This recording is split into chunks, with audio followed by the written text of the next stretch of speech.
Assalamualaikum warahmatullahi wabarakatuh. Perkenalkan, nama saya Eko Nur Cahyono. Saya dari Komite Keperawatan Rumah Sakit Umum Puri Asih Kabupaten Karawang. Pada kesempatan kali ini kita akan review kembali mengenai tentang jenjang karir perawat. Kita tahu bahwa perawat itu ada jenjang karirnya, baik itu perawat yang bekerja di fase kesehatan tingkat pertama atau klinik ataupun fasilitas kesehatan tingkat lanjut ataupun rumah sakit dan fasilitas kesehatan lainnya. Kemudian untuk pengertiannya adalah sebuah sistem untuk meningkatkan kinerja dan profesionalisme sesuai dengan bidang pekerjaan mulai peningkatan kompetensi. Kemudian mengembangkan sistem jejaringan karir bagi perawat yang membedakan antara job atau pekerjaan dan karir. Nah, kita ada dua nih antara pekerjaan atau karir. Nah, kita bisa lihat untuk pekerjaan adalah posisi atau jabatan yang diberikan atau ditugaskan dalam terikat hubungan antara atasan dan bawahan serta mendapatkan imbalan yang serupa. Ini biasanya terjadi pada sebuah perusahaan yang bergerak di bidang jasa dan ataupun non-jasa. Kemudian kita juga sering dengar nih yang namanya karir. Apa itu karir? Karir itu adalah mengarah pada keberhasilan kinerja yang diartikan adalah suatu jenjang yang dipilih oleh individu untuk dapat memenuhi kepuasan kerja perawat sehingga pada akhirnya akan memberikan kontribusi terhadap bidang profesi yang dipilihnya. Kemudian karir itu investasi bukan sekedar mendapatkan imbalan ataupun jasa. Kemudian adanya komitmen terhadap karir dapat dilihat dari sikap perawat terhadap profesinya dan motivasi untuk bekerja sesuai dengan karir yang dipilih. Ada tiga aspek yang saling berhubungan antara sistem jenjang karir. Yang pertama ada prestasi kerja, orientasi profesionalisme dan kepribadian perawat, serta kompetensi yang menghasilkan kinerja profesional. Nah, untuk mendapatkan jenjang karir perawat, diharapkan satu, mampu berpikir rasional, kemudian mengakomodasi kondisi lingkungan, mengenal dirinya sendiri, belajar dari pengalaman dan mempunyai aktualisasi diri. Untuk mampu berpikir rasional, kita tahu bahwa dalam memberikan asuhan, kita tahu nih untuk rasionalisasinya seperti apa antara keluhan, tindakan, intervensi, dan evaluasinya terhadap pelayanan asuhan keperawatan. Kemudian untuk mengkondisikan lingkungan, kita tahu ya bahwa di dunia keperawatan tingkat stresnya tinggi, tekanannya tinggi, dan ini kita diharapkan mampu untuk mengkondisikan lingkungan dengan baik, baik itu secara lingkungan kerja ataupun dengan pasien. Kemudian mampu untuk mengenal diri sendiri, jadi kemampuan kita sejauh mana, posisi kita di mana, kemudian jenjang karir kita di mana. Kemudian belajar dari pengalaman. Nah, kita tahu bahwa pengalaman yang paling berharga adalah belajar yang paling berharga dari pengalaman. Nah, kita itu dari pengalaman sebelumnya biar tidak terulang kembali. Beberapa kasus contoh itu misalkan ada kejadian misalkan salah memberikan asuhan keperawatan itu menjadi pengalamannya. Itu sebagai pembelajaran agar tidak terulangi lagi. Kemudian untuk pengembangan sistem jenjang karir perawat dapat dicapai melalui jalur pendidikan formal, pendidikan berkelanjutan berbasis kompetensi, dan pengalaman kerja di sarana kesehatan. Baik, kalau untuk pendidikan formal itu jelas untuk jenjang pendidikan perawat itu ada dua untuk vokasional dan profesional. Kalau untuk vokasional itu ditempuh pendidikan formalnya dari D3 keperawatan atau akper. Kemudian untuk profesional itu melalui jenjang pendidikan profesioner serta untuk pascasarjana dan spesialis. Kemudian untuk pendidikan berkelanjutan berbasis kompetensi. Nah, ini banyak sekali yang saat ini sedang dikembangkan. Contohnya adalah perawat bedah atau sering disebut dengan HIPKB itu. Itu juga pendidikan formalnya dari pendidikan formal maju ke kompetensi. Contohnya untuk pelatihan bedah dasar bagi perawat, kemudian pelatihan untuk perawat dialisis untuk hemodialisa, perawat eh, ruang eh, intensif untuk perawat ICU, kemudian ruang apa pendidikan berkelanjutan atau pelatihan untuk BTCLS ataupun kegawat daruratan bagi perawat IGD, serta perawat khusus untuk NICU atau neonatus juga ada. Itu berkelanjutan berbasis kompetensi. Untuk pengalaman kerja di sarana kesehatan ini sebuah pengalaman yang memang kita bisa dapat dari tempat kerja kerja sebelumnya. Contohnya misalkan kita pernah bekerja di rumah sakit khusus paru ataupun rumah sakit pusat ataupun rumah sakit dengan ketentuan dan spesialisasi yang khusus. Nah, kemudian untuk tujuan jadi dari jenjang karir perawat, yang pertama adalah untuk meningkatkan moral kerja untuk mengurangi ke apa namanya eh, untuk meningkatkan jenjang karir. Kemudian yang kedua adalah menurunkan jumlah perawat keluar masuk atau turnover. Kemudian menata sistem promosi berdasarkan persyaratan dan kriteria yang telah ditetapkan sehingga mobilitas karir berfungsi dengan baik dan benar.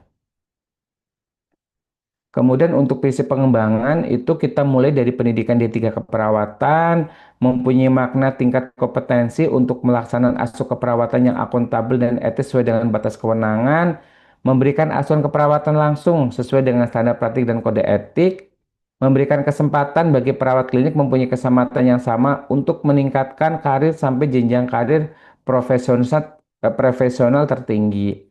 Kemudian standar profesi dalam memberikan asuhan keperawatan mengacu pada standar praktek keperawatan dan kode etik keperawatan, serta mempunyai komitmen pimpinan. Sarana kesehatan harus mempunyai komitmen tinggi terhadap pengembangan karir perawat. Di Rumah Sakit Puriasi, Alhamdulillah kita sangat didukung oleh pimpinan kita. Kemudian untuk jenjang karir perawat profesional secara umum meliputi ada perawat klinik atau PK, perawat manajer atau PM, perawat pendidik atau PP, serta perawat peneliti atau riset. Nah, kita sering nih di PK berapa kita, di PM berapa, di PP berapa atau di PR. Nah, untuk perawat klinik itu memang seringnya pada layanan kesehatan. Itu dari PK 1, PK 2, dan PK 3. Kemudian untuk perawat manajer itu biasanya masuk di di jajanan struktural seperti Pak Agus sebagai kepala bidang keperawatan juga sebagai perawat manajer di level berapa. Nah, untuk perawat manajer itu mulai dari kepala ruang ataupun PJ Shift. Nah, dari PJ Shift kepala ruang ke atas itu sudah masuk di perawat manajer. Nah, kalau untuk perawat pendidik di rumah sakit itu biasanya untuk rumah sakit pendidikan seperti RSUD dan sebagainya yang memang dijadikan lahan pendidikan ataupun CI di rumah sakit. Nah, untuk perawat pendidik itu kebanyakan memang di instansi pendidikan ya di kampus-kampus sekolah keperawatan. Kemudian untuk perawat peneliti atau riset ini yang masih jarang sekali ya. Kalau untuk di rumah sakit itu di rumah sakit yang besar ataupun tipe A ataupun tipe B dan rumah sakit pusat. Kalau untuk rumah sakit daerah dan rumah sakit swasta itu masih sangat jarang sekali untuk perawat risetnya. Nah, kalau untuk jenjang karir perawat, kita mulai dari perawat PK 1, kemudian nanti perawat PK 2 itu sudah standar dengan PM 1 atau perawat manajer 1. Nah, PK 2 itu kalau di kita itu kebanyakan sudah masuk di PJ shift atau di kepala ruangan, makanya sudah setara dengan perawat manajer 1. Kemudian untuk perawat PK 3 itu standar dengan perawat pendidik 1. Nah, PK 3 itu biasanya CI ataupun kepala bidang. Nah, itu sudah disetarakan dengan perawat pendidik 1. Nah, kemudian untuk PK 4 dan PK 5. Nah, PK 5 itu sudah setara dengan perawat riset 1 ya kalau untuk PK 5. Nah, nanti ini untuk jenjang karir perawat mulai dari PK 1 sampai PK 5, perawat manajer dari perawat manajer 1 sampai perawat manajer 5, perawat pendidik dari perawat pendidik 1 sampai perawat pendidik 5, perawat riset dari perawat riset 1 sampai ke perawat riset 5. Dan ini sebagai jenjang karir perawat. Kemudian untuk di rumah sakit itu 1 sampai 5 ya. Nah, untuk PK 1 itu diperoleh dengan kualifikasi pendidikan minimal D3 keperawatan atau profesi nurse. Nah, kalau pendidikan D3 keperawatan itu pengalaman kerja minimal 2 tahun. Kalau untuk nurse itu pengalaman 0 tahun, itu PK1. Dengan kompetensi mampu memberikan keperawatan dasar, kemudian asuhan keperawatan dengan bimbingan perawat di PK2 atau PK3, melakukan pendidikan kesehatan pada klien dan keluarganya, mampu melakukan dokumentasi, asuhan keperawatan, dan mampu mengkolaborasi dengan organisasi profesi lain. Ini untuk salah satu contoh di kompetensi di PK1. Kemudian untuk di PK2 itu untuk kualifikasinya pendidikan minimal D3 keperawatan dengan pengalaman 5 tahun atau nurse dengan pengalaman 3 tahun mempunyai sertifikat PK1, PK2, maaf. Untuk kompetensinya mampu memberikan keperawatan dasar dalam lingkungan keperawatan, medikal bedah, maternitas, ada pediatrik, jiwa, komunitas, gawat darurat, dan tanpa komplikasi atau tidak kompleks dengan bimbingan terbatas dari perawat klinik ataupun PK3 dalam melakukan tindakan kolaborasi dengan profesi lain. Kemudian melakukan dokumentasi asuhan keperawatan, melaksanakan pendidikan kesehatan bagi klien dan keluarganya, serta membimbing PK1 di bawahnya. Itu untuk PK2. Untuk PK3 itu dengan kualifikasi pendidikan D3 keperawatan atau masa kerja 9 tahun, kemudian untuk profesi nurse 6 tahun, kemudian untuk perawat spesialis atau pasca sarjana atau MKEP itu baru lulus itu langsung mendapatkan PK3 karena spesialis satu. Untuk kompetensinya mampu memberikan keperawatan dasar pada klien di lingkungan keperawatan, baik medikal bedah, maternitas, pediatrik, jiwa, komunitas, ataupun kedaruratan dengan komplikasi atau kompleks, ya. Melakukan tindakan keperawatan khusus dengan risiko, melakukan konseling kepada klien, melakukan rujukan keperawatan, melakukan asuhan keperawatan dengan keputusan secara mandiri tanpa bimbingan. Untuk PK3 kita bisa menentukan nih, ini pasien mau dilakukan tindakan asuhan keperawatan apa karena dari kompetensinya mampu untuk melakukan keperawatan dengan komplikasi yang kompleks. Kemudian untuk PK4 itu D3 sudah tidak masuk. Untuk pendidikan formal D3 hanya nyampe ke PK3. Untuk PK4 itu dari profesi nurse, S2 keperawatan dan spesialis, serta S3 keperawatan atau doktoral keperawatan. Kalau untuk yang nurse itu masa kerja 9 tahun dengan sertifikasi. Kemudian untuk S2 itu masa kerja 2 tahun dan S3 itu 0 tahun itu sudah masuk ke PK4. Untuk kompetensinya memberikan asuhan keperawatan khusus dan subspesialis. Yang dimaksud khusus dan subspesialis adalah kekhususan nih. Contohnya misalkan pada neonatus itu ataupun pediatrik. Nah, itu memang khusus memberikan asuhan yang spesifikasi karena mereka udah spesialis ya, kembali misalkan spesialis medikal bedah ataupun spesialis yang lainnya. Kemudian melakukan tindakan keperawatan khusus atau subspesialis dengan keputusan secara mandiri. Dia bisa mengambil keputusan sendiri dibandingkan dengan PK1 atau PK2. Kemudian melakukan bimbingan bagi PK3 dan melakukan dokumentasi langsung keperawatan setelah melakukan kolaborasi dengan profesi lain.